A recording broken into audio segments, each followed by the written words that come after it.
Voina chuan guitar lesson thar kan zir haulenga voina kan zir haule tur chu Nanaua Hmarin Lasi telal tilhasakha gitara Perhdan kan zirango hele A minor in la C major changa chuak chuan asanga F atniama G minor D minor A minor chuan E hi kan hmangtelanga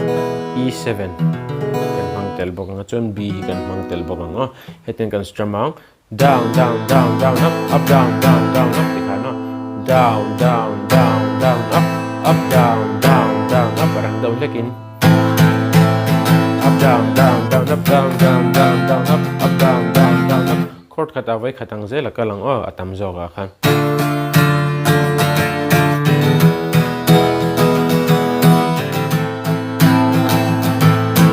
down down down down up down down down up down down down down up down down down tikhan la pum pui kan strum ang alhan karam play milenga muluk devin lo ngai thale don ne